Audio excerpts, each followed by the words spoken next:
Hallelujah, hallelujah. परमेश्वर का धन्यवाद जिसने फिर से एक बार अनुग्रह दिया है।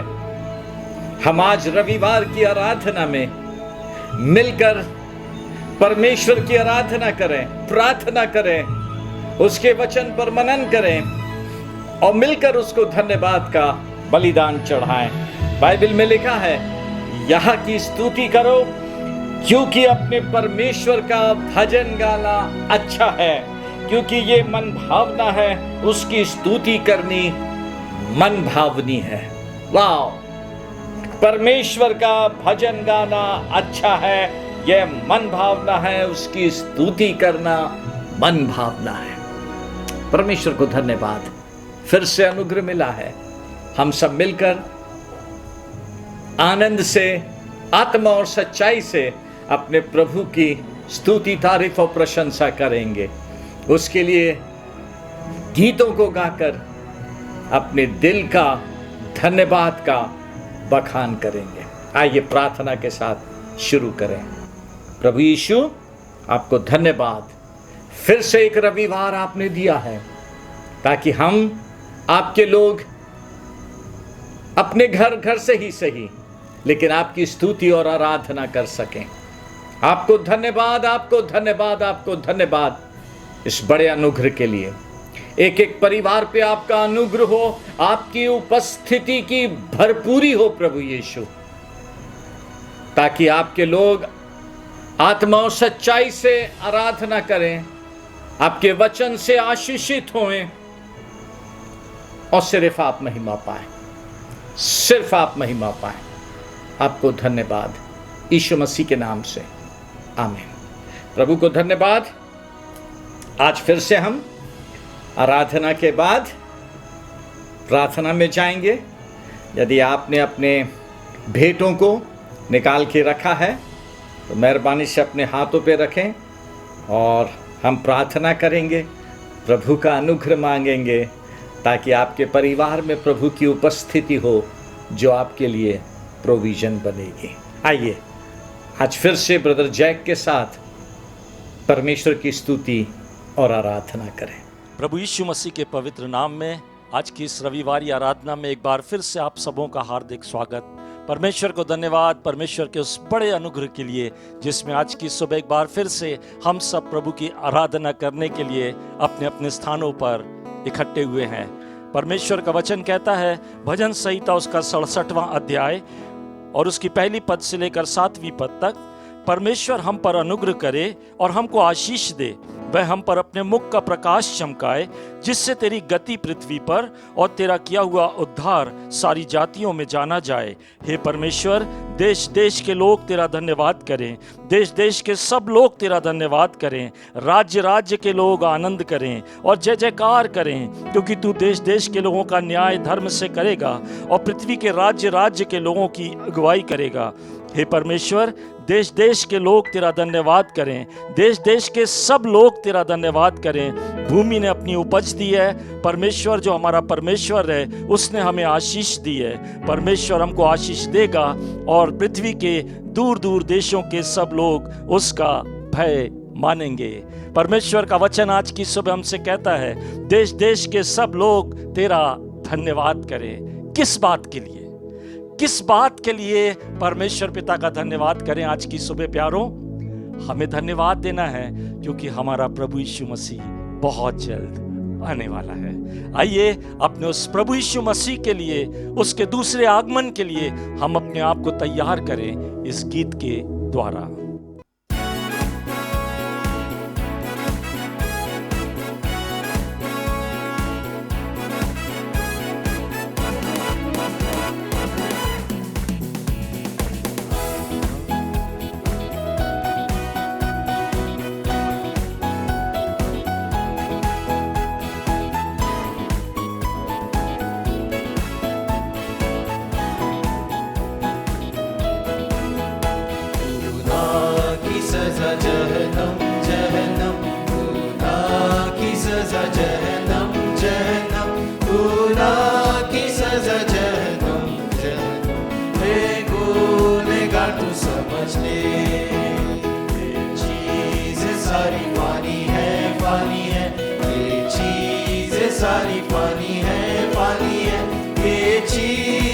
सारी फानी है, अनदेखी चीजें अभी है।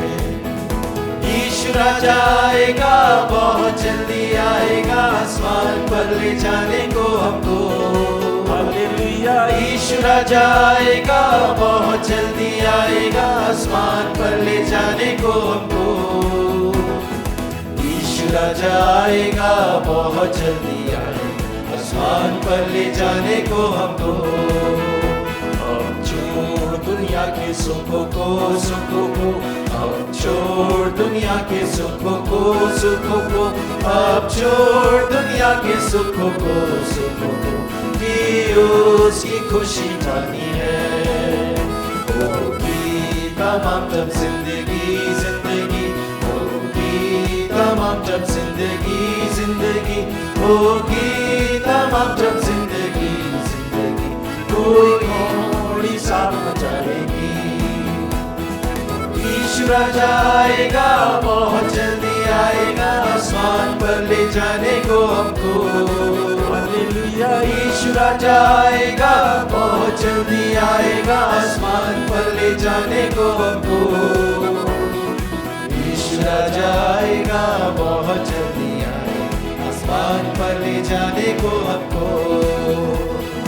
तेरे गुजरे जाते हैं, दिन तेरे गुजरे जाते हैं, दिन तेरे गुजरे जाते हैं, दुनिया के ख्वाब पानी में।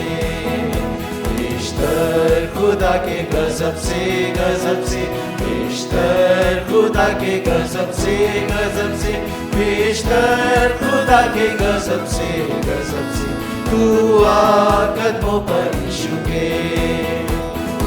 यीशु राजा आएगा, बहुत जल्दी आएगा, आसमान पर ले जाने को हमको। यीशु राजा आएगा, बहुत जल्दी आएगा, आसमान पर ले जाने को हमको। यीशु राजा आएगा, बहुत जल्दी आएगा, आसमान पर ले जाने को हमको।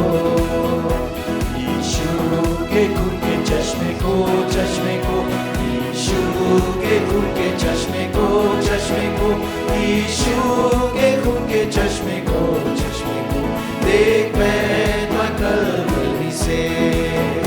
गुनाह सब तेरे होंगे दूर, गुनाह सब तेरे होंगे दूर, गुनाह सब तेरे होंगे दूर, उसमें गोता लगाने से।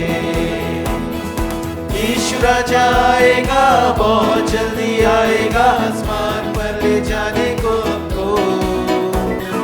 यीशु राजा आएगा, बहुत जल्दी आएगा, आसमान पर ले जाने को हमको। यीशु राजा आएगा, बहुत जल्दी आएगा, आसमान पर ले जाने को हमको।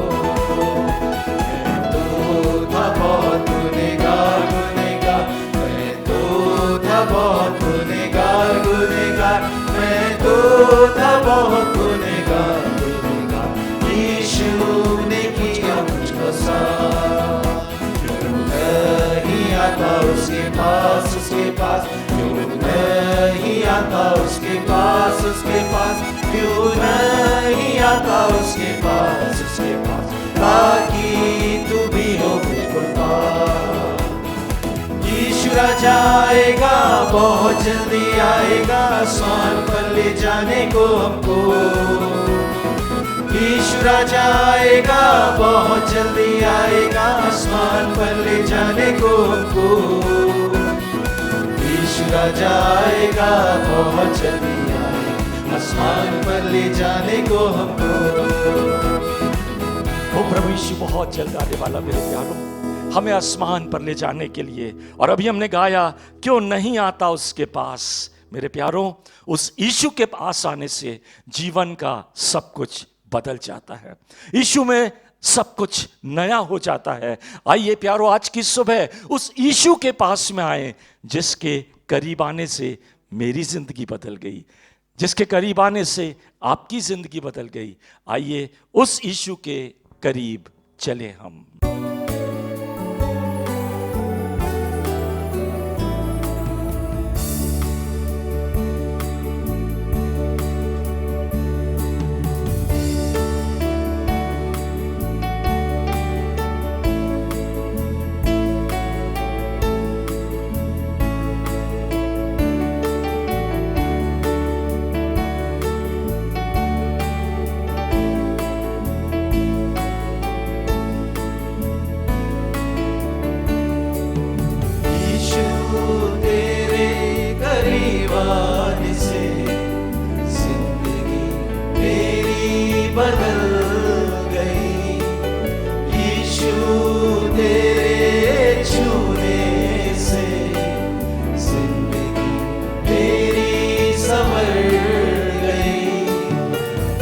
तूने मुझे है बचाया, तूने मुझे अपनाया, तूने मुझे है बचाया, तूने मुझे अपनाया। मैं धन्यवाद करता रहूंगा, यीशु धन्यवाद करता रहूंगा। आइए सब मिलकर के गाएं। मैं धन्यवाद करता रहूंगा, यीशु धन्यवाद करता रहूंगा। धन्यवाद, धन्यवाद, धन्यवाद, धन्यवाद, धन्यवाद,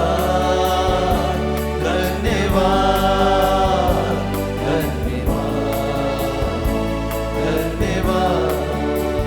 मैं जो पापों में डूबा हुआ और यीशु से दूर हुआ था, लेकिन उसका अनुग्रह हुआ, उसकी करुणा हुई और उसकी दया हुई कि हम उसके लहू के द्वारा पवित्र और शुद्ध कर दिए गए थे।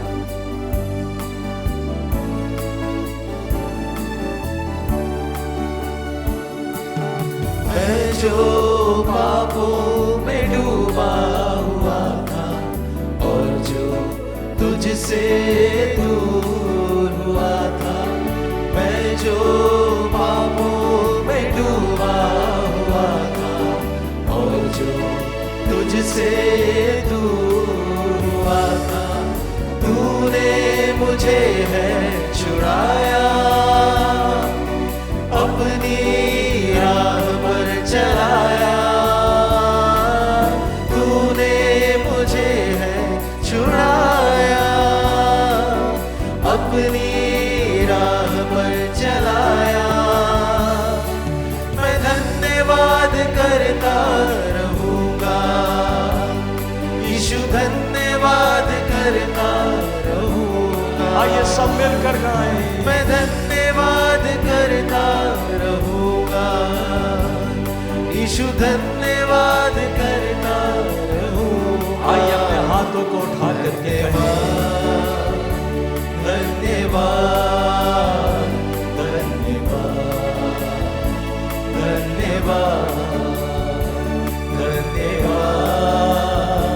धन्यवाद, धन्यवाद, धन्यवाद। उस पिता को धन्यवाद जिसने अपने इकलौते बेटे यीशु मसीह में हमें अपना बेटा बना लिया। आइए उसे धन्यवाद देकर कहे, दिल से धन्यवाद देकर के कहे, thank you Lord, thank you Jesus, we all worship you. Yeshu ने ऐसा प्रेम जताया, मुझको अपना बेटा बनाया। यीशु ने ऐसा प्रेम जताया, मुझको अपना बेटा बनाया, अपना लहू बहाया, जीवन नया दिलाया, अपना लहू बहाया, जीवन नया दिलाया। मैं धन्यवाद करता रहूंगा, यीशु धन्यवाद करता रहूंगा।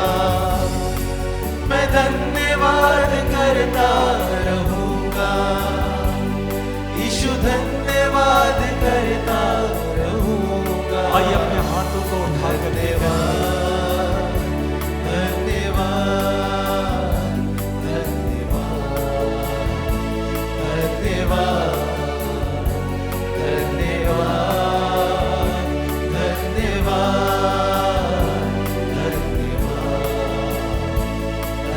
धन्यवाद। एक बार फिर से गाएंगे। धन्यवाद, धन्यवाद, धन्यवाद, धन्यवाद। आइए थोड़ी देर खोले, प्रभु को धन्यवाद दे। Thank you Lord, we worship you, O Lord we praise you.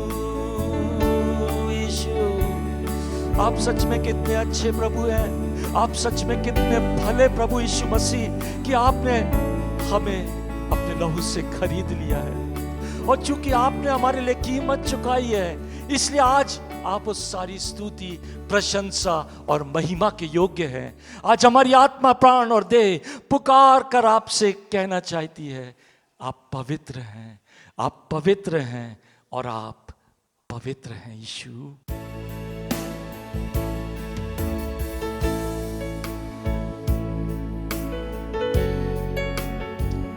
Thank you, Jesus. You are so wonderful, Lord. Thank you for your kindness, Lord. Thank you for your wonderful love, Jesus.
सेनाओं के परमेश्वर यहोवा, हम आपके आगे झुक झुक कर आपको दंडवत करते, और आज की इस सुबह में हम आपको पुकार पुकार कर कहते, पवित्र पवित्र पवित्र, जो था, जो है और जो आने वाला है।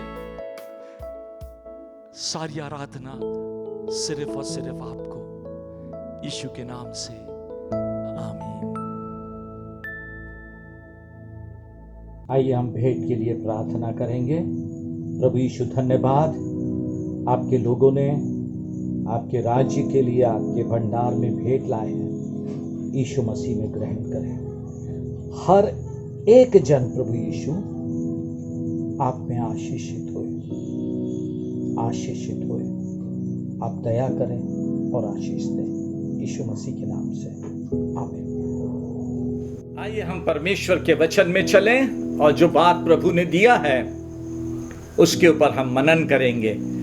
आज सुबह फिर से हम उसी बात को सीखेंगे जो पिछले हफ्ते हमने शुरू किया, हमारी बुलाहट।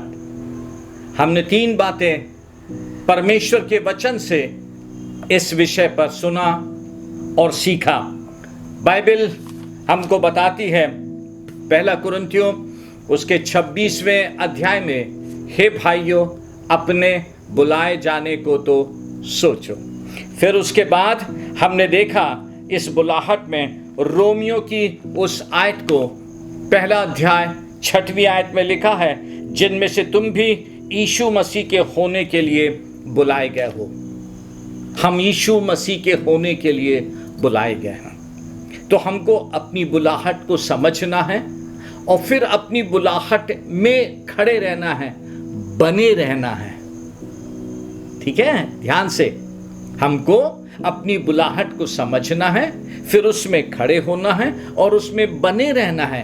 क्योंकि जब हम अपनी बुलाहट में खड़े और बने रहेंगे, उसी बुलाहट से तो फिर परमेश्वर हमको दूसरी बुलाहट देता है। क्योंकि हमारी बुलाहट है, हम यीशु मसीह के होने के लिए बुलाए गए हैं। हम प्रभु यीशु मसीह के होने के लिए बुलाए गए हैं। और जब हम उसके होंगे और जैसा वो चाहता है हम वैसा करना सीख जाएंगे, परमेश्वर प्रभु यीशु मसीह हमारी उन बातों को देखकर अपने अनुग्रह में, अपने राज्य में विशेष विशेष बुलाहट दे देगा। लेकिन पहली बुलाहट है, हम यीशु मसीह के होने के लिए बुलाए गए हैं। हम यीशु मसीह के होने के लिए बुलाए गए हैं। उसके बाद हमने उसी में सीखा था, परमेश्वर सच्चा है, जिसने हमको प्रभु यीशु मसीह के साथ संगति में बुलाया है। परमेश्वर सच्चा है, जिसने हमें यीशु मसीह के साथ संगति के लिए बुलाया है। हमको हमारी बुलाहट में बने रहने के लिए यीशु मसीह के साथ संगति और सहभागिता करना बहुत जरूरी है। हमको यीशु मसीह के साथ सहभागिता करना, उसके वचन को पढ़कर उसके साथ सहभागिता करना है। प्रार्थना में जाके यीशु मसीह के साथ हमें सहभागिता करना है, तब हम प्रभु की आशीष में जाते हैं। बाइबल में लिखा है, उसके बाद हमने परमेश्वर के वचन से देखा था, दूसरा थिस्सलुनियों के 2 अध्याय की 14वीं आयत में, हम उसकी महिमा को शेयर करने के लिए बुलाए गए हैं, अर्थात उसकी उपस्थिति की भरपूरी में चलने के लिए, उसकी उपस्थिति में की भरपूरी में चलने के लिए। और मैं ऐसा बोलूं, आज के इस वर्तमान के परिप्रेक्ष्य में, इस वर्तमान के दृश्य में यदि देखें ना, तो यदि कोई बात है जो आपकी और मेरी सहायता कर सकती है, कोई बात है जो मुझे और आपको संभाल सकती है, वो है उसकी उपस्थिति में बने रहना और उसकी उपस्थिति हमारे जीवन में बने रहना। जब प्रभु है, उसकी उपस्थिति की भरपूरी हमारे साथ है, फिर हमारे साथ कुछ भी नहीं हो सकेगा, कुछ भी नहीं हो सकेगा। परमेश्वर अपने वचन की प्रतिज्ञाओं को पूरा करेगा। परमेश्वर बाइबल में इस्राएलियों से पूछता है इस बात को, स्मरण रखना, जब तुम 40 साल जंगल में से चले, विषैले सांप थे, बिच्छू थे, पर तुमको किसी ने नहीं काटा। तुम्हारे पांव में सूजन नहीं आई, तुम्हारे कपड़े पुराने नहीं हुए, तुम्हारे जूते नहीं फटे। क्यों? परमेश्वर उनके साथ था, परमेश्वर की उपस्थिति उनके साथ में थी, परमेश्वर उनके साथ साथ चल रहा था।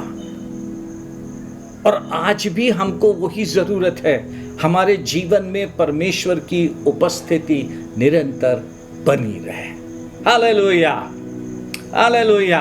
आइए आज सुबह के लिए जो बात प्रभु ने दिया है हम उसको सीखें और उसको समझें। हम उसी बात में आगे बढ़ेंगे, क्योंकि हमारी बुलाहट है यीशु मसीह की उपस्थिति में चलना। तो याद रखें, पौलुस एक बात कहता है इफिसियों के 4 अध्याय में। हमने पिछली बार थोड़ा सा देखा था, आज हम और आगे जाते हैं। 4 अध्याय की पहली कुछ आयतों में पौलुस कहता है, इसीलिए मैं जो प्रभु में बंदी हूं तुमसे विनती करता हूं कि जिस बुलाहट से तुम बुलाए गए थे उसके योग्य चाल चलो। हम जिस बुलाहट से बुलाए गए थे, पौल बोलता है उसके अनुसार चलो। तो हम किस बुलाहट से बुलाए गए थे? दूसरी आयत में उसका उत्तर लिखता है और शुरू करता है अर्थात। वो हमको बता रहा है ये बुलाहट थी जिसमें हम बुलाए गए हैं, अर्थात सारी दीनता और नम्रता सहित धीरज धरकर प्रेम से एक दूसरे की सह लो और मेल के बंधन में आत्मा की एकता रखने का यत्न करो। हमारी बुलाहट है जिसमें हम बुलाए गए हैं दीनता और नम्रता में बने रहना, दीनता और नम्रता में बने रहना मसीही जीवन का सबसे अहम पहलू है। इसलिए यीशु मसीह ने भी जब लोगों को आह्वान दिया, बोला हे सब थके मांदे और बोझ से दबे लोगों मेरे पास आओ, मैं तुम्हें विश्राम दूंगा। मतलब मेरे पास आओ, मैं तुम्हें विश्राम दूंगा। फिर उसके बाद बोला, विश्राम देने के बाद बोलता है मेरा जुआ अपने ऊपर उठा लो, और फिर कहता है मुझसे सीखो, मैं मन में नम्र और दीन हूं। हमको यीशु मसीह के जीवन से, प्रभु यीशु मसीह से नम्रता और दीनता सीखना है। हमारे मसीही जीवन में कहीं भी किसी भी बात में कंपटीशन नहीं है। हमारे मसीही जीवन में सिर्फ जो बात है वो है यीशु मसीह के जीवन को देखना, समझना और उसके अनुसार चलना। इसलिए तो पौलुस भी कहता है ना, मैं बार बार उस आयत को कहता हूं फिलिपियों की, मसीह की पहचान की उत्तमता के कारण मैं सब बातों को कूड़ा समझता हूं। हमारे मसीही जीवन की सबसे बड़ी बात है मसीह को पहचानना, मसीह के पास जाना, क्योंकि जितना हम मसीह को पहचानेंगे उतना नम्रता और दीनता आती जाएगी। ध्यान से, हम प्रचारक होकर नहीं जिएंगे। जो कलीसिया में परमेश्वर के राज में पद मिला है हम उसको अनुसार नहीं चलेंगे। हम यीशु मसीह को पहचान कर, उसकी पहचान की उत्तमता को समझकर उसके अनुसार नम्रता और दीनता से चलेंगे। और इसलिए पौलुस कहता है, मैं जो मसीह का बंधुआ हूं तुमसे विनती करता हूं, जिस बुलाहट से तुम बुलाए गए थे उसके अनुसार चलो, अर्थात सारी नम्रता और दीनता। वो है सीक्रेट मसीही जीवन का, नम्रता। उस नम्रता से हम अपने प्रभु यीशु मसीह को खुश कर देते हैं। हमको किसी भी बात का घमंड नहीं होता है, किसी भी बात का घमंड नहीं होता है, ना अपने प्रचार करने का, ना अपने गाने का, ना अपनी मिनिस्ट्री का, कुछ भी नहीं। मैं सोचता था पौलुस पवित्र आत्मा की प्रेरणा से क्यों ये बात लिख रहा है, क्यों उसने कलीसिया को ये बात लिखी और सिखाई है। जब गलतियों की पुस्तक मैंने पढ़ा पौलुस के जीवन के बारे में, तो गलतियों की पुस्तक में यदि आप देखें तो पौलुस कहता है 2 अध्याय की 20वीं आयत में, मैं मसीह के साथ क्रूस पर चढ़ाया गया हूं, अब मैं जीवित ना रहा पर मसीह मुझ में जीवित है। मैं मसीह के साथ क्रूस पर चढ़ाया गया हूं, अब मैं जीवित नहीं रहा, मसीह मुझ में जीवित है। यदि मसीह मुझ में जीवित है तो उसकी नम्रता भी दिखाई देगी। यदि मसीह मुझ में जीवित है तो उसकी दीनता दिखाई देगी। यदि मसीह मुझ में जीवित है उसका प्यार मुझ में से बहेगा। यदि मसीह मुझ में जीवित है तो उसकी पवित्रता मेरे अंदर से दिखाई देगी। फिर उसके बाद कहता है गलतियों में, उसके 6वें अध्याय में कहता है, मैं ऐसा ना हूं कि किसी और बात पर घमंड करूं, केवल हमारे प्रभु यीशु मसीह के क्रूस का, जिसके द्वारा मैं संसार की दृष्टि में और संसार मेरी दृष्टि में क्रूस पर चढ़ा दिया गया। पौलुस क्रूस पे चढ़ा दिया गया। क्रूस पे चढ़ाने का मतलब है संसार के लिए अब उसके अंदर कुछ भी आकर्षण नहीं रहा। संसार पौलुस को देखकर किसी भी प्रकार से आकर्षित नहीं होगी। क्रूस पे चढ़ा दिया गया। संसार को भी क्रूस पे चढ़ा दिया कि संसार में भी अब उसके लिए कुछ आकर्षण नहीं रहा।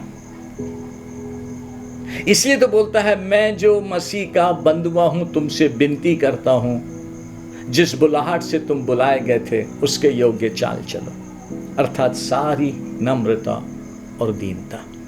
चर्च हमारी बुलाहट है, वो हमारी बुलाहट हमारे अंदर से निकलना है, वो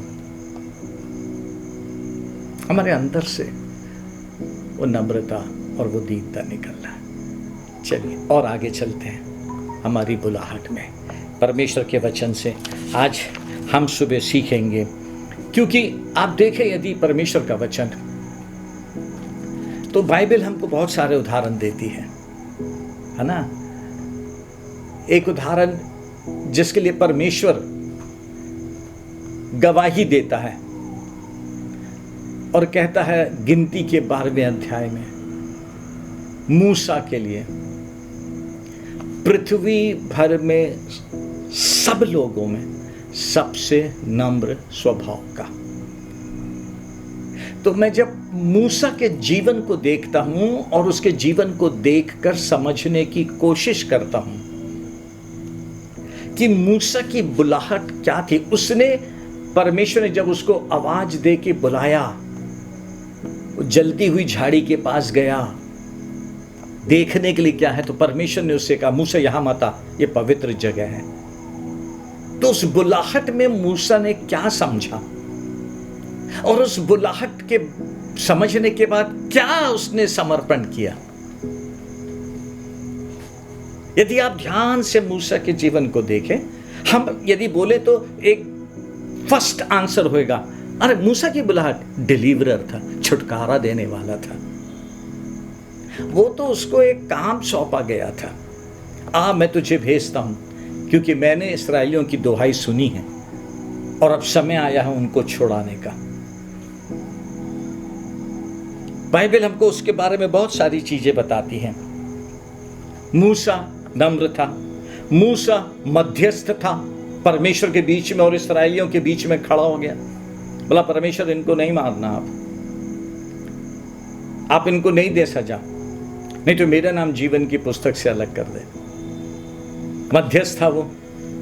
बाइबल कहती है जब वो पहाड़ पे जाता, परमेश्वर से बातें करता, लौट के आता, उसके चेहरे से नूर चमकता था। बाइबल बताती है Moses was a mouthpiece of God. वो परमेश्वर का मुंह का बोलने वाला था, परमेश्वर से आवाज सुनता और इस्राएलियों के पास आके बात करता।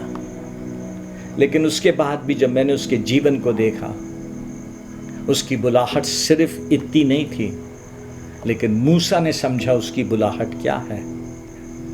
इसीलिए बाइबल कहती है उसका प्रकाशन स्टीफनुस को मिला जब वो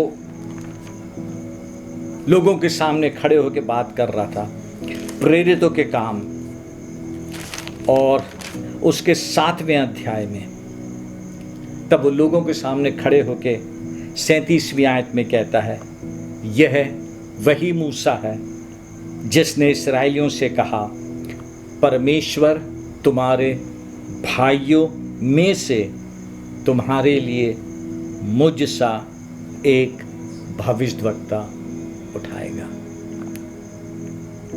वो अपनी बुलाहट को जब उसने झाड़ी में परमेश्वर की आवाज सुना, परमेश्वर को देखा, बात किया उसने, उसकी बुलाहट उसको समझ में आ गई। परमेश्वर ने मुझे बुलाया है सिर्फ छुटकारा देने के लिए नहीं, मुझ में अपने इकलौते बेटे की झलक दिखाने के लिए, मुझ में अपने इकलौते बेटे की झलक दिखाने के लिए। और फिर आप उसके बाद देखें उसका जीवन इस्राएलियों के साथ, जिसके लिए बाइबल कहती है हठीली जाती है, हठीली जाती है, उनको 40 साल तक जंगल में लेके चला परमेश्वर की आज्ञा में। इस्राएलियों को कुछ भी जरूरत होती वे मूसा पे बड़बड़ाने लगते। इस्राएलियों को कुछ भी संकट आता वे मूसा को पथरवाह करने लगते। उनको प्यास लगती, उनको भूख लगती तो वो मूसा को पकड़ लेते। लेकिन आप मूसा का प्रत्युत्तर देखें, इस्राएलियों के ऊपर क्रोधित नहीं हुआ, एक घटना को छोड़कर चिड़चिड़ाया नहीं।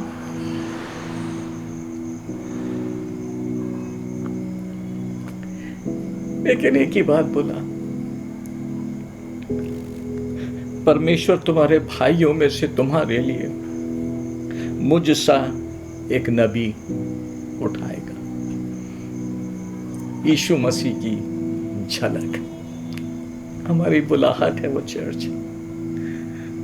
जब हम नम्रता में चलने लगते हैं, जब हम दीनता में चलने लगते हैं, आश्चर्यक्रम हो रहा है, लोगों की जरूरतें पूरी हो रही हैं,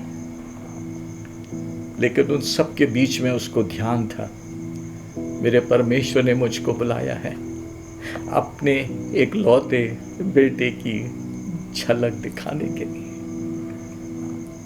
आज के इस विकेड वर्ल्ड में, दुष्टता से भरे हुए संसार में, पाप से भरे हुए संसार में, झूठ गलत से भरे हुए संसार में, मुझे और आपको परमेश्वर ने चुना है बुलाहट दिया।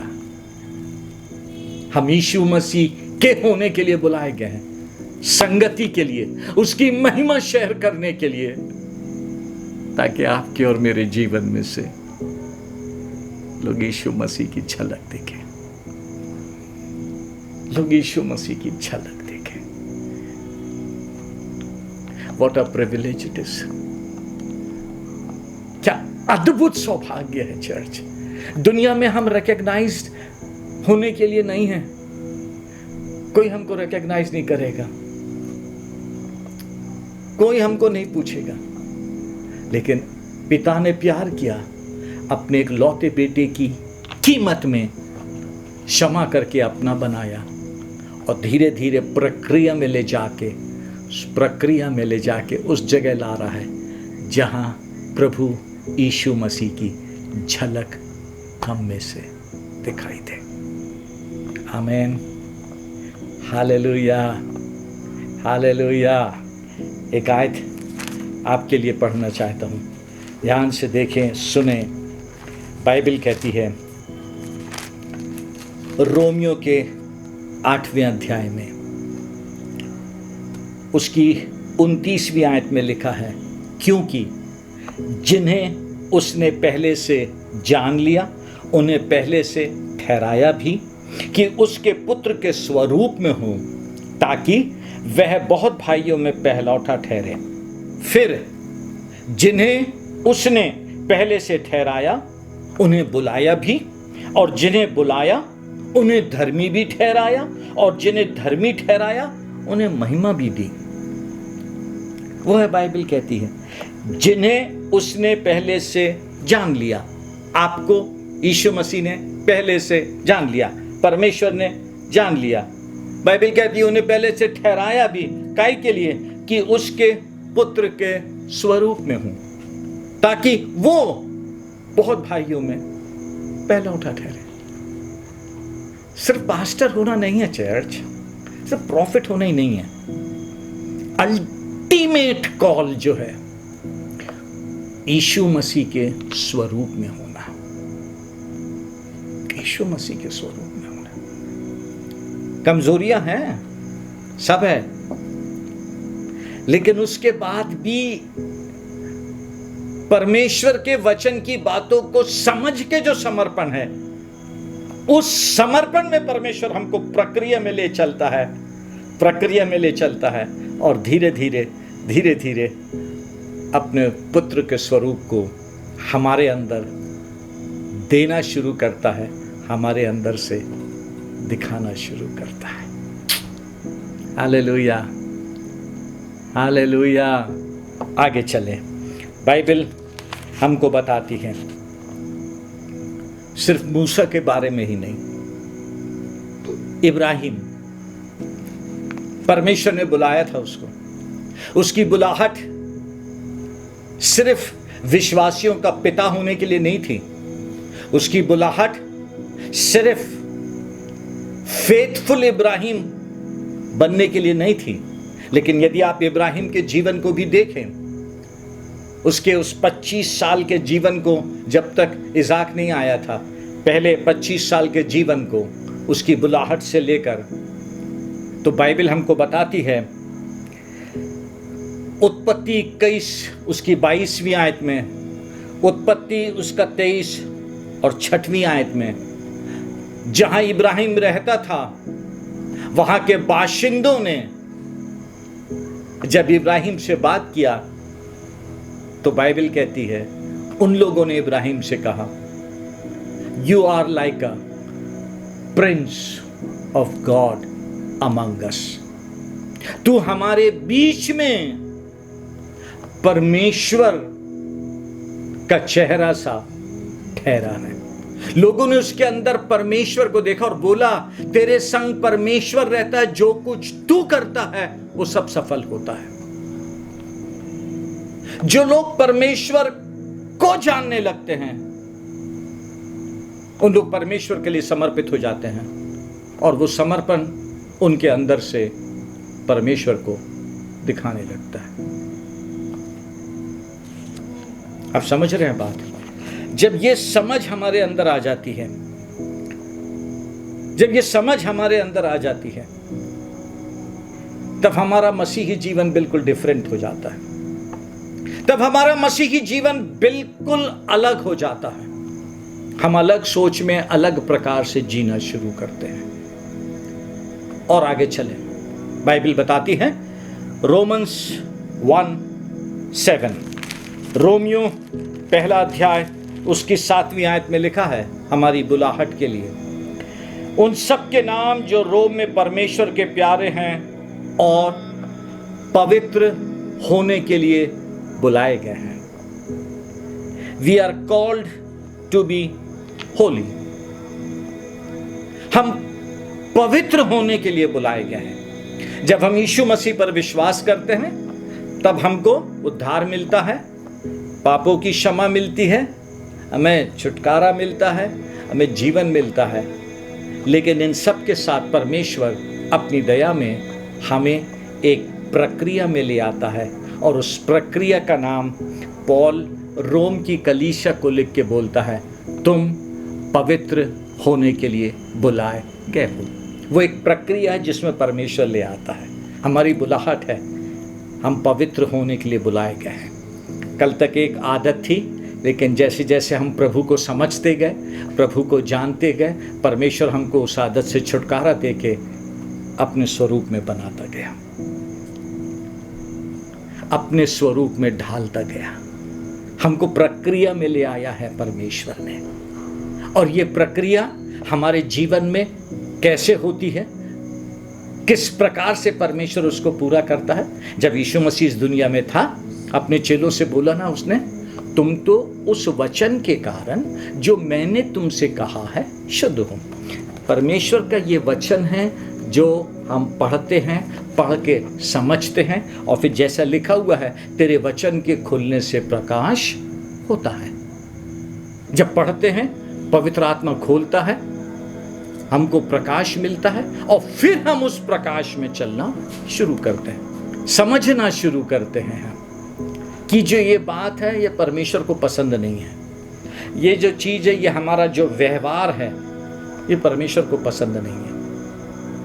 हम उसको ठीक करते हैं, फिर हम उसको ठीक करते हैं। फिर बाइबल में से 2-3 आयत आपके लिए कहूं मैं, क्योंकि वो प्रोसेस है जिसमें परमेश्वर हमको ले जा रहा है पवित्र होने के लिए। बाइबल कहती है, पहला थिस्सलुनियों उसके 5वें अध्याय में उसकी 23 और 24वीं आयत में लिखा है, शांति का परमेश्वर आप ही तुम्हें पूरी रीति से पवित्र करे। पौलुस कलीसिया को लेके बोलता है शांति का परमेश्वर। क्यों शांति का परमेश्वर?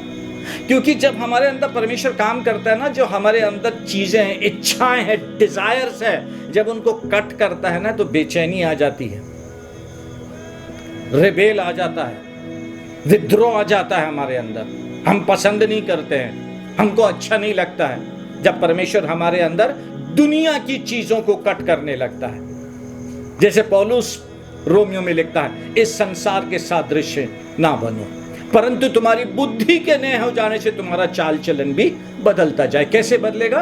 जब वचन पढ़ेंगे। वचन पढ़ेंगे तो क्या होएगा? बाइबल कहती है शांति का परमेश्वर आप ही तुम्हें पूरी रीति से पवित्र करे। आप जब बाइबल पढ़ेंगे, पवित्र आत्मा आपको कायल करेगा, बोलेगा नहीं बेटा ये गलत है, इसको नहीं कर, तू तेरा ये व्यवहार अच्छा नहीं है बेटा, इसको नहीं कर, मैंने तेरे को इसके लिए नहीं बुलाया है, मैंने तेरे को इसके लिए नहीं बुलाया है, मुझ पर भरोसा रख, मैं शांति का परमेश्वर हूं, मैं तेरे अंदर जो प्रक्रिया में लाके काम कर रहा हूं, मेरे को उसे करने दे। इसलिए बाइबल कहती शांति का परमेश्वर आप ही, खुद परमेश्वर। मेरे को इतना मजा आती पढ़ने में, वो लगता है कि पवित्र होने की प्रक्रिया ही नहीं लाया, पर चूंकि परमेश्वर पवित्र कर रहा है तो क्या परफेक्शन के साथ करेगा, वो क्या परफेक्शन के साथ करेगा। और जब वो उस परफेक्शन के साथ पवित्र करेगा, तकलीफ तो होगी, कुछ घाव हो गया है, उसमें पीप भर गई है, चीरा लगाना दर्द होएगा, दबा के पीप निकालना दर्द होएगा। 30 सालों की आदत पवित्र आत्मा कायल करके निकालता है, चिड़चिड़ाहट आती है, अरे ये छोड़ना पड़ेगा। छोड़ना नहीं पड़ेगा चर्च, वो छोड़ के हम परमेश्वर के स्टैंडर्ड में आते हैं। शांति का परमेश्वर आप ही तुम्हें पूरी रीति से पवित्र करे, और तुम्हारी आत्मा और प्राण और देह हमारे प्रभु यीशु मसीह के आने तक पूरे पूरे और निर्दोष सुरक्षित रहे। वो जो प्रक्रिया है ना, उस प्रक्रिया में यीशु मसीह के दूसरे आगमन तक हमको परमेश्वर निर्दोष और सुरक्षित रखता है। आगे देखें उसका प्रतिज्ञा क्या लिखा है, तुम्हारा बुलाने वाला सच्चा है और वैसे ही करेगा। पिछले संडे हमने सुना था ना, परमेश्वर विश्वास योग्य है जिसने हमें अपने पुत्र यीशु मसीह के साथ सहभागिता में संगति के लिए बुलाया है। हालेलुया। एक आयत और जल्दी से देखें, पवित्रता की जब बात आती है, इब्रानियों 13वां अध्याय उसकी 20 और 21वीं आयत में लिखा, देखें आप कितना अद्भुत परमेश्वर है। यह आयत भी शुरू होती है, अब शांतिदाता परमेश्वर, क्योंकि वो जो अंदर काम कर रहा है ना पवित्रता का, हमारे अंदर उससे बेचैनी आती है, हम विचलित हो जाते हैं, परेशान हो जाते हैं हम। लेकिन परमेश्वर अपने वचन में हमसे कहता है, मैं शांतिदाता परमेश्वर हूं। तुम थोड़ी देर के लिए विचलित हो गए, लेकिन यदि मेरी बात पकड़ लिए, समझ लिए, समर्पण कर दिए, मेरी शांति तुम्हारे जीवन में राज करेगी। अब शांतिदाता परमेश्वर जो हमारे प्रभु यीशु को, जो भेड़ों का महान रखवाला है, सनातन वाचा के लहू के गुण से मरे हुओं में से जिला कर ले आया, तुम्हें मुझे हर एक भली बात में सिद्ध करे, जिससे तुम, मैं उसकी इच्छा पूरी करें, और जो कुछ उसको भाता है उसे यीशु मसीह के द्वारा हम में उत्पन्न करे, उसकी महिमा युगान युग होती रहे। यीशु मसीह के द्वारा वो अपनी पवित्रता को हमारे अंदर उत्पन्न करता है, लेकिन तभी जब हम वचन पढ़कर समर्पण करके उसके पवित्र आत्मा को अवसर देंगे। चर्च पढ़ना एक बात है, पढ़ के समझ के पवित्र आत्मा का कन्विक्शन पाके उसमें समर्पित होके चलना वो दूसरी बात है। अब शांतिदाता परमेश्वर जो हमारे प्रभु यीशु को, जो भेड़ों का महान रखवाला है, सनातन वाचा के लहू के गुण से मरे हुए में से जिला कर ले आया, हमें हर एक भली बात में सिद्ध करे, और जो कुछ उसको भाता है उसको यीशु मसीह के द्वारा उत्पन्न करे। आप समझ रहे हैं? कम ऑन, अपने दोनों हाथ हृदय पे रखें, बोले, प्रभु यीशु, जो कुछ पिता को भाता है मेरे अंदर उत्पन्न कर दे। जो कुछ पिता को भाता है वो सब बातें मेरे जीवन में उत्पन्न कर दे। मैं समर्पण करता हूं, आज अपनी जिद से बाहर निकलना चाहता हूं, समर्पण करता हूं, ताकि आप अपनी पवित्रता काम जो मेरे अंदर होना है उसको पूरा कर दें। प्रभु यीशु दया करें, यीशु मसीह के नाम से, आमीन। आप समझ रहे हैं बात को? आइए जल्दी से, थोड़ी सी देर में दो बात और, एक दो लाइन में, क्योंकि वो बहुत आशीष में बातें हैं और मैं उसको मिस नहीं करना चाहता हूँ। बाइबल कहती है जब हम इस प्रक्रिया में हैं, है ना, तो उस प्रक्रिया में तकलीफ तो होगी, दुख होएगा, है ना, लेकिन बाइबल एक बात कहती है, ध्यान से सुने आप, रोमियो 8:28 बाइबल कहती है ना, और ये आयत की शुरुआत होती है, हम जानते हैं, मतलब हम जो परमेश्वर के लोग हैं, हम जानते हैं। बाइबल कहती है कि जो लोग परमेश्वर से प्रेम रखते हैं, उनके लिए सब बातें मिलकर भलाई ही को उत्पन्न करती है। जो लोग परमेश्वर से प्रेम रखते हैं, उनके लिए सब बातें भलाई को उत्पन्न करती है। लेकिन उसके बाद लिखा है अर्थात, उसका मीनिंग लिखा है, अर्थात उन्हीं के लिए जो उसकी इच्छा के अनुसार बुलाए गए। आप परमेश्वर की इच्छा से बुलाए गए। काहे के लिए? परमेश्वर की बातों को, परमेश्वर के वेश को समझने के लिए हमारी बुलाहट है। हम बुलाए इसलिए गए, परमेश्वर ने हमको चुना इसलिए है, ये मेरा बेटा है, ये मेरे को समझेगा, मेरी बातों को समझेगा, मेरे वेश को समझेगा। मैं फिर से पढ़ता हूं कि जो भी बोल रहा हूं उसको आप समझ सकें। सब बातें मिलकर उससे प्रेम रखने वालों के लिए भलाई को उत्पन्न करती है, अर्थात उन्हीं के लिए जो उसकी इच्छा के अनुसार बुलाएंगे। सब बातें आपके लिए भलाई को उत्पन्न करेगी, सब बातें, जी सब बातें भलाई को उत्पन्न करेगी, ताकि जो बात परमेश्वर चाहता है वो पूरा हो सके। एक वाक्य कहने की कोशिश कर रहा हूं मैं, परमेश्वर सिर्फ उन कामों को हमारे द्वारा नहीं कराएगा जो हम कर सकते हैं। आपने सुना? परमेश्वर सिर्फ उन कामों को हमारे द्वारा नहीं कराएगा जो हम कर सकते हैं, लेकिन परमेश्वर उन कामों को हमारे द्वारा कराएगा जो हम उसकी सामर्थ्य में करें। अब वो हमारी क्षमता से बाहर हो, हमारी कैपेबिलिटी से बाहर हो, हम नहीं कर सकते हैं, हम नहीं कर सकते हैं, लेकिन परमेश्वर हमसे वही काम करवाएगा। इसलिए तो यह आयत आई है। हम जानते हैं जो लोग परमेश्वर से प्रेम करते हैं उनके लिए सब बातें मिलकर भलाई को उत्पन्न करती है, अर्थात उनके लिए जो परमेश्वर की इच्छा के अनुसार बुलाए गए हैं।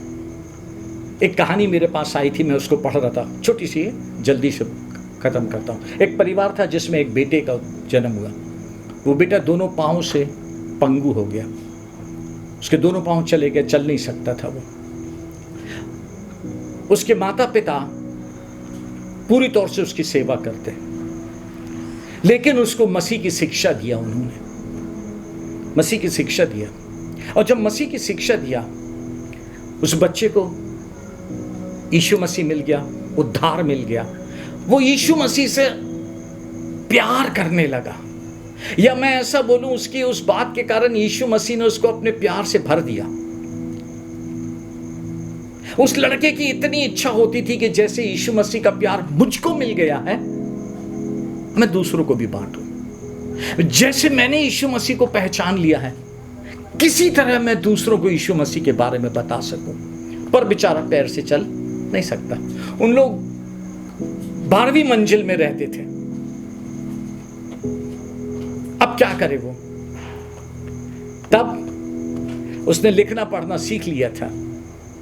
अपने घर में ऐसे खिड़की के पास में बैठता, उसकी मम्मी उसको एक कॉपी देती, वो बाइबल लेता, उसमें से चुन चुन के आयत लिखता, उसको ऐसे फोल्ड करता, और जब दिन के समय लोग वहाँ से गुजरते तो वो धीरे धीरे उन आयतों को नीचे गिरा देता। बहुत से लोगों ने पढ़ा, बहुत से लोगों के जीवन में परिवर्तन आया, आशीष मिली। उसी में एक बार एक व्यक्ति वहां से जा रहा था, बहुत बेचैन था वो। उसने वो पर्ची उठाया, उसको पढ़ा, अपने घर ले गया, फिर घर में जाके फिर पढ़ा। उस आयत से उस व्यक्ति के जीवन में इतना काम हुआ कि वो बदल गया। बोला मैं उस व्यक्ति से मिलना चाहता हूं। तो वो वापस उस जगह में आया। बोला इस जगह पे ये पर्ची आई कैसे? तो थोड़ी देर बैठ के देखता रहा, फिर उसको दिखाई दिया हवा में कुछ पन्ने उड़ते हुए। ओहो, बैठ के देखा देखा देखा देखा, समझा, फिर पता लगाया, देखा अच्छा ये वाली खिड़की से गिर रहा है। वो काउंट करके उस अपार्टमेंट में गया, नॉक किया। जब अंदर गया, उस बालक को देखा, आश्चर्यचकित हो गया। उससे बातचीत किया। बोला बेटा, तेरी एक पर्ची ने मेरा जीवन बदल दिया। मेरी मुलाकात यीशु मसीह से करा दी, मेरी मुलाकात यीशु मसीह से करा दी। अब तू बोल मैं तेरे लिए क्या करूं? ये लड़का बोला अंकल अब क्या करेंगे? बोला बेटा, मैं इस शहर का कई धनवानों में से एक धनी व्यक्ति हूं। मेरी इच्छा है तू मेरे घर आ। बहुत बड़ा फार्म हाउस है, उसमें तेरे लिए एक बहुत अच्छा कमरा रखूंगा मैं। तू आ मेरे साथ वहां रहना। तू मेरे बेटे के जैसा रहेगा। मैं और मेरी पत्नी तेरे को अपने बेटे के समान रख, हम तेरे लिए सब कुछ करेंगे, क्योंकि तेरी गिराई हुई एक पर्ची ने हमारा जीवन बदल दिया। चल चल। बोला अंकल कैसा है वो घर? बोला बेटा फार्म हाउस है, नीचे है, खेतों के बीच में। बोला वहां लोगों का आना जाना? बोला नहीं बेटा, वो शांत जगह है। बोला अंकल मैं नहीं आ सकता। आदमी परेशान हो गया, धनवान व्यक्ति ऑफर दे रहा है, बोलता अंकल मैं नहीं आ सकता। ये व्यक्ति आश्चर्यचकित होकर पूछता क्यों नहीं आ सकते हो? बोला फिर वहां चले जाऊंगा, लोगों का आना जाना नहीं होगा, मैं किसके लिए पर्ची फेंकूंगा? आप मुझे यहीं रहने दें, मैं यहीं से पर्ची गिराऊंगा। उस पर्ची से लोग यीशु मसीह को पहचान जाएंगे। पंगु है, हैंडीकैप्ड, अपंग है, ज्यादा नहीं आता उसको कुछ, लेकिन मसीह के प्यार से भर गया है। हम जानते हैं कि जो लोग परमेश्वर से प्यार करते हैं उनके लिए सब बातें मिलकर भलाई को उत्पन्न करती है, अर्थात उनके लिए जो उसकी इच्छा से बुलाए गए। आप जैसी हालत में हैं, आपकी क्षमता जैसी भी है, परमेश्वर ने आपको वैसा ही बुलाया है। यदि कुछ जरूरत है आपको उसके प्यार से भर जाने की, उस प्यार से जो आपको दीवाना बना दे यीशु मसीह का, आप भी उस बालक के समान अपनी अक्षमता को परमेश्वर के प्यार को पहचानने की, प्यार को फैलाने के लिए इस्तेमाल कर लें। इसलिए बाइबल कहती है अपनी बुलाहट को समझो, अपनी बुलाहट को समझो। हमें सक्षम नहीं बनना है। बाइबल कहती है परमेश्वर ने इस जगत के मूर्खों को, निर्बलों को चुन लिया ताकि ज्ञानवानों को लज्जित करे। उसी में जोड़ के आखिरी बात कहना चाहता हूं। बाइबल कहती है हमारी बुलाहट, पहला पत्रस 2 अध्याय 18वीं आयत से आगे, हे सेवको हर प्रकार के भय के साथ अपने स्वामियों के अधीन रहो, ना केवल उनके जो भले और नम्र हो, पर उनके भी जो कुटिल हों। हमारी कॉलिंग है चर्च, आगे लिखा है कि जो तुम्हारे बॉस है, बोलता है चाहे खराब हो, कुटिल हो, अच्छे हो, कैसे भी हो, तुम मसीह के हो, तुम्हारी बुलाहट है कि तुम उनके अधीन रहो। अधीन रहने के लिए बुलाए गए हैं, क्योंकि यदि कोई परमेश्वर का विचार करके अन्याय से दुख उठाता हुआ क्लेश सहता है तो यह सुहावना है। डांट पड़े तो यह सुहावना है, करेक्शन किया जाए यह सुहावना है। उससे परेशान नहीं हुए, विचलित नहीं हुए। बाइबल कह रही है, ध्यान से सुने, क्योंकि यदि तुमने अपराध करके घूंसे खाए और धीरज धरा तो इसमें क्या बड़ाई की बात है, पर यदि भला काम करके दुख उठाते हो, धीरज धरते हो, तो यह परमेश्वर को भाता है। अब सुने, और तुम इसी के लिए बुलाए भी गए हो। मैं और आप इसी के लिए बुलाए गए हैं कि यदि हमारे बड़े जिनके अधीनस्थ हम काम कर रहे हैं, आपको डांट रहे हैं, उन गुस्से वाले हैं, चिड़चिड़े हैं, आप उनकी सह लें, आप उनकी सह लें, कोई बात नहीं है। हम इसी के लिए बुलाए गए। क्यों? आगे सुनिए, क्योंकि मसीह भी तुम्हारे लिए दुख उठाकर तुम्हें एक आदर्श दे गया कि तुम उसके पद चिन्हों पर चलो। आप समझ रहे हैं बात को चर्च?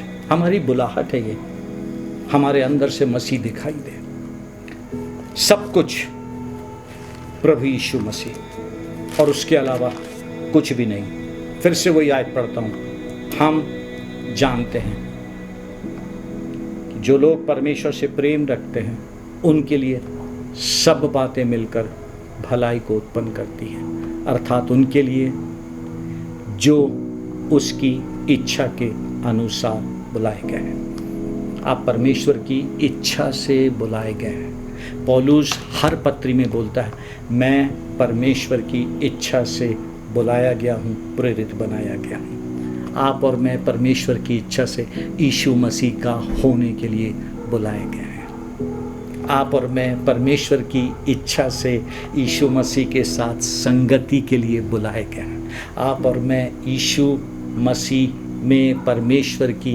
इच्छा से उसकी महिमा को बांटने के लिए बुलाए गए हैं। और आप और मैं परमेश्वर की इच्छा से इसीलिए बुलाए गए हैं, इसीलिए बुलाए गए हैं ताकि जो परमेश्वर की इच्छा है हम उसको पूरा करने वाले बने। और उसकी इच्छा है कि जिन्हें उसने बुलाया, ठहराया, ताकि हम उसके पुत्र के स्वरूप में हों। अपनी क्षमता में मत जाएं। आपके अंदर यीशु मसीह है, सामर्थी परमेश्वर है, सामर्थी परमेश्वर है, सामर्थी परमेश्वर है। उसकी क्षमता में जाएं, उसकी क्षमता में काम करें और आप परिवर्तन को देखेंगे। उसका पवित्र आत्मा हमें पवित्र बनाएगा, उसके योग्य बनाएगा। हमको अपने आप से कुछ नहीं करना है, सिर्फ समर्पण करना है इस वचन को पढ़ के और प्रार्थना करके, और पवित्र आत्मा धीरे धीरे हमको मसीह के योग्य, मसीह के लिए, मसीह के समान बनाता जाएगा। मैं धीरे धीरे सीख रहा हूं बातों को, पवित्र होना सीख रहा हूं, समझ रहा हूं बातों को मैं। इसलिए आज प्रभु यीशु मसीह में आपको इनकरेज करूं, अपनी बुलाहट को समझें। आप यीशु मसीह के होने के लिए, उसके साथ संगति के लिए, उसके लिए पवित्र होने के लिए, उसके द्वारा पवित्र होने के लिए और उसकी इच्छा को समझकर जो बातें भलाई को उत्पन्न करती हैं उसको करने के लिए बुलाए और चुने गए हैं। आमीन, आमीन। आइए प्रार्थना करें। प्रभु यीशु धन्यवाद, प्रभु यीशु धन्यवाद और प्रभु यीशु धन्यवाद। हम कुछ भी नहीं हैं, सिर्फ आपकी बुलाहट है प्रभु यीशु, आपकी बुलाहट है प्रभु यीशु, जिसमें आपने हमें बुलाया है। समर्पण है आपकी इस बुलाहट के लिए। अपने प्यार से भर दे, नहला दे प्रभु, ताकि हम आपकी इच्छा पूरी करने वाले बने। आपके वचन को पढ़ के समझ के प्रक्रिया के लिए समर्पित हो जाएं, ताकि आप हमें खुद अपने लिए पवित्र बनाएं। प्लीज प्रभु यीशु, दुख सहें, चिड़चिड़ाएं नहीं, लेकिन आपके लिए समर्पण में रहें। कलीसिया की मेरी हम सब की सहायता करें, यीशु मसीह के नाम से, आमीन। Hallelujah, hallelujah. बुलाहट को समझें, उसमें खड़े हुए, उसमें बने रहें। परमेश्वर खुद यीशु मसीह में अपने वचन के अनुसार आपको पवित्र करेगा। जो पिता को भाता उसको यीशु मसीह के द्वारा आप में उत्पन्न करेगा। आप उसकी क्षमता में उसका प्यार बांटने वाले बनेंगे। आइए आशीष वचन से समाप्त करें।